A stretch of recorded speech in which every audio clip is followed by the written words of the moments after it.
there folks, this is Murray with 3Bar D Videos, and I'm at the range today with my Benelli MR1, and I thought I'd do a accuracy test with it. So this is the non-restricted 223 model of the Benelli MR1. It has a 20-inch chrome-lined 1-9 twist rifling pencil profile barrel on it. I bought this gun used a few years ago for a price tag of right around $1,200 Canadian, and it came with a burst scope already mounted to it. And it has an unknown number of rounds through it, so I myself probably put like 500 rounds through it, but I don't know how many the previous owner. I bought it in a consignment deal from a gun store, so they didn't list how many rounds the previous owner thought it had. But the crown on the barrel and the rifling still look excellent on this gun, so it probably wasn't used much before me. One thing that this MR1 did have when I bought it is the rear iron sight was already removed and the screws were missing. And I wasn't really a big fan of the iron sight setups on these guns to begin with, because I handled a few new ones before this. And so because my rear sight was missing the mounting hardware and I wanted to just run a scope on this gun the whole time anyways, I actually, for those of you who know Benelli MR1s, you can probably tell right away that I have removed the front sight on my MR1 completely. So I cut it off and sanded it flush with the forend. And because I did this, I was able to mount this really nice Nikon P226 4 to 12 power optic on this gun. It has a 42mm objective, and it does have the 223 ballistic BDC kind of reticle in it that I haven't really used yet, but I intend to tinker around with it in the future. And I was able to remove the 1913 rail on the top of the gun and flip it around 180 degrees and then remount it, and that allowed me to mount the scope back a little bit more, which gives me better eye relief than the previous rail setup that I had. The mags I used for this test are my MFT magazines, so Mission First Tactical mags. They are a 10 round pistol mag. They're illegal here in Canada, and they have the GS extensions on them, and this is simply because I use these mags for 3-gun, and my experience, these mags work really good on this MR1, so that's why I'm using it for this test. Hence the kind of the long, obnoxiously long mags for an accuracy test off a bench. And other than that, the rest of this rifle is pretty much stock, other than some minor cosmetic things, like I did add this 1913 rail at the bottom, and I put a little QD sling point at the back here on the buttstock. So for this test, I took all my shots at 100 meters distance, fully supported off my MTM K-Zone rest, and I used a wide range of ammo. Some of which very expensive stuff, and the other few types I used were relatively cheap. So the stuff that was relatively cheap, I took all of my shots for this test were 5-shot groups, but for the cheap stuff I did 3 5-shot groups for those ammo types. And then once I got into the more expensive stuff, because I want to, 1, being expensive, and 2, I wanted to keep some of it around for another rifle that I want to do an accuracy test on later, I only shot 2 groups of the expensive stuff.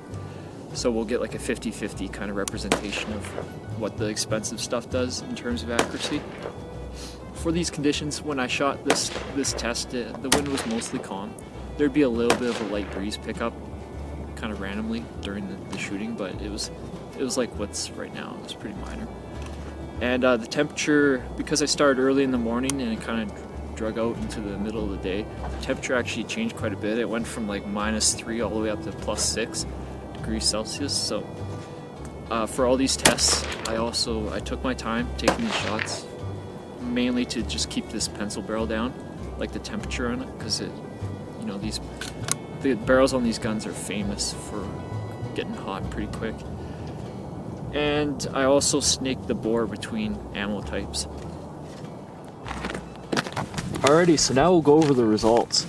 Pardon my gloves, guys, but unlike the day I shot this test in, today it's freaking frigid outside. Like, it's gotta be at least -10 with this wind chill. So I got like a runny nose and crap. So the first ammo I used right off the bat is the ammo that I mostly use in this gun. It's the ammo I bought a whole bunch of for varmint hunting and stuff with this firearm, and that is the Tula ammo, 62 grain hollow point. It's a steel cased round, super affordable. I think I paid like 40 cents a shot for this stuff from that ammo supply place in Ontario. I forget its name. Great place that I bought a lot of ammo from. So this is the first group of the day right here. This measures 3.82 inches. So I put this note down as the first group of the day because, you know, I had to warm up, guys. Like, hadn't pulled the trigger on a firearm in like quite a few weeks. So, and then as you can tell, things tightened up after that group, because this group up here is 2.19 inches. And then this one is 2.41 inches. And all these groups were measured with a digital caliper from center to center of the outermost bullets.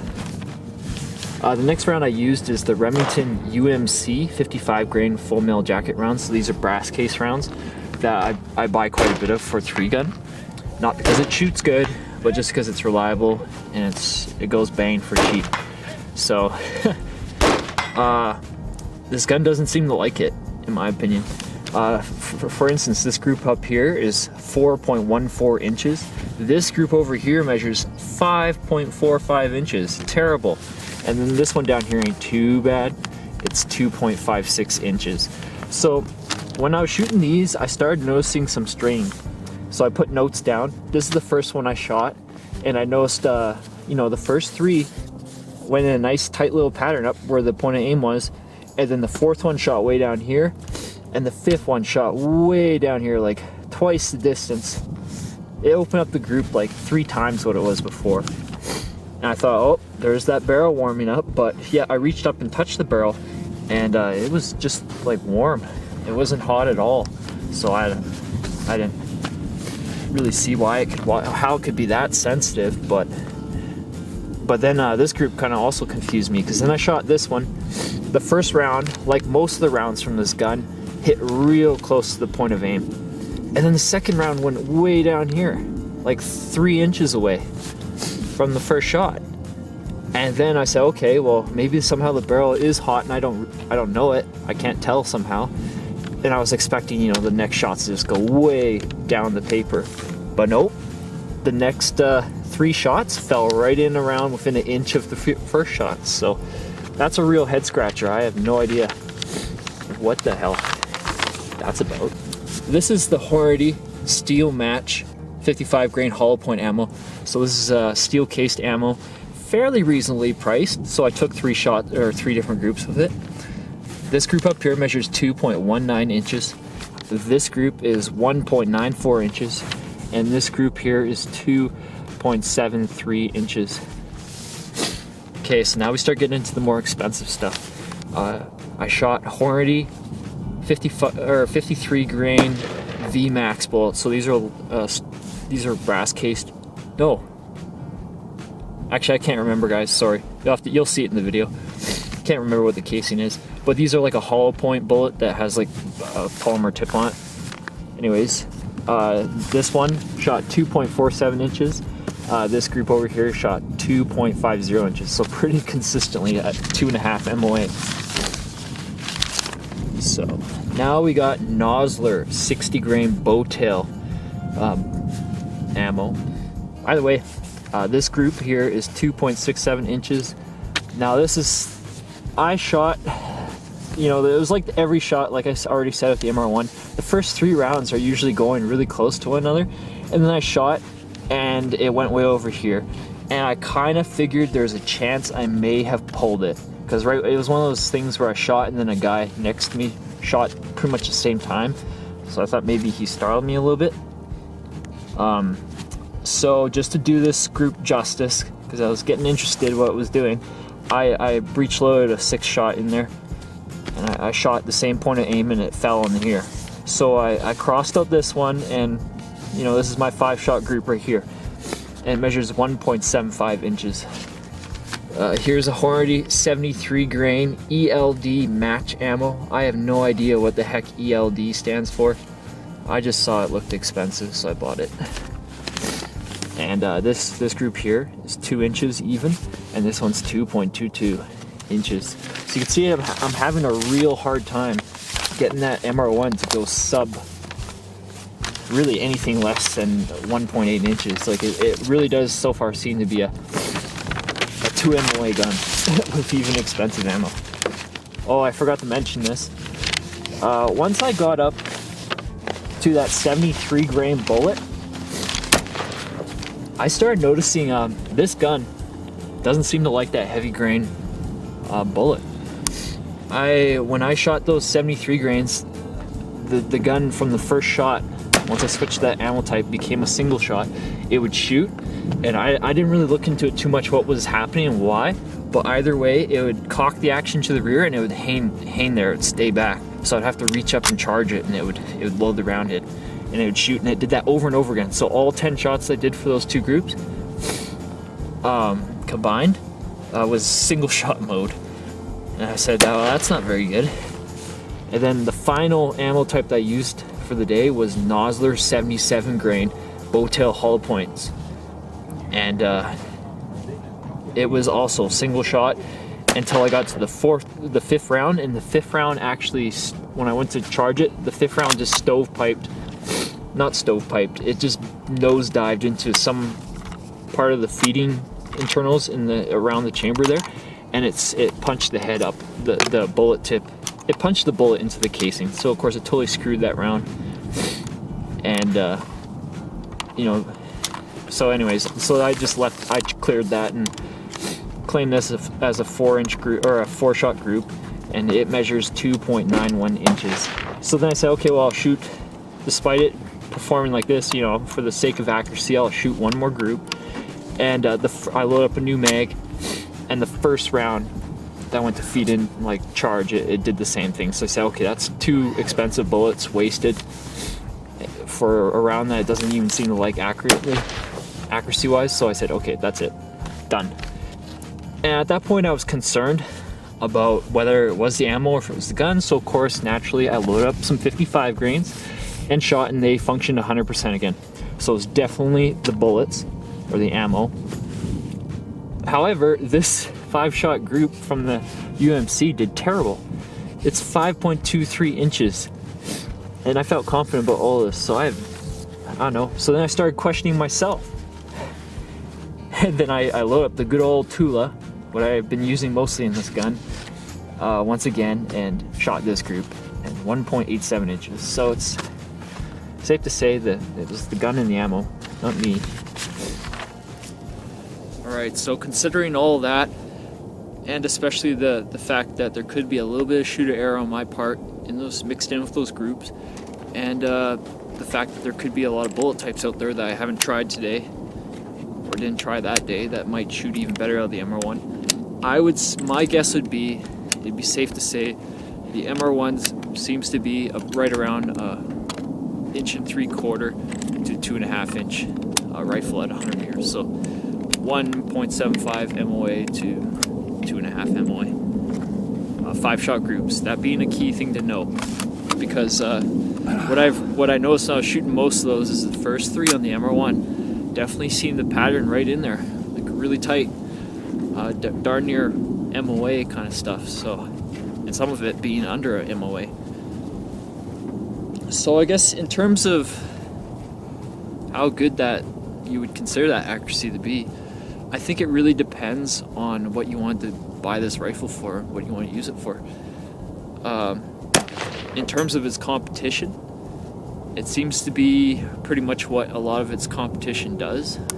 If you look at things like the new 180C and the Kel-Tec Su-16s and the Mini 14s and stuff, they all seem to be, at least, and even the T97s I've noticed, they all seem to be right around a 2 MOA gun, and some of those guns with decent ammo seem to shoot even under that, so closer to MOA, like between the MOA and the 2 MOA. And the MR1 seems to be kind of like that too, but the real kicker there is the MR1 sells new for a price tag of anywhere from $1,600 Canadian up to like $2,200 Canadian, I've seen in some stores. So if you're one of those guys that's buying this new, and you're paying $2,200 for it, you're getting the same accuracy out of it, it seems, as you would out of a $1,000 gun. Now, of course, you can't compare AR-15s to this stuff because, you know, AR-15s are in a class of their own because they're restricted and stuff. This is really the battle of the non-restricted alternatives. And of course, having said that, now you got the introduction of all these non-restricted receiver sets.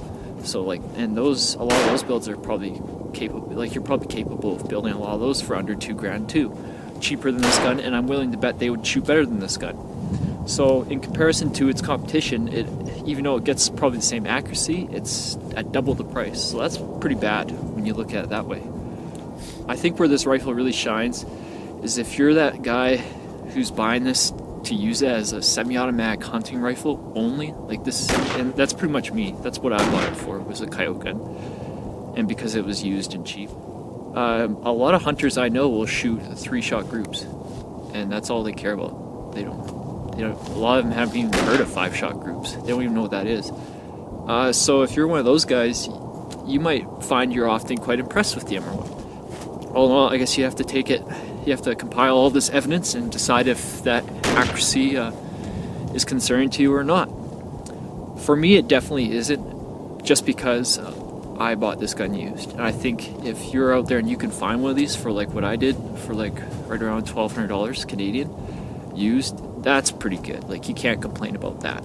There isn't a lot of $1,000 guns here in Canada, non-restricted guns that are semi-automatic, that will shoot much better than that anyways. So I hope you found this video helpful, and as always, take care and see you next time.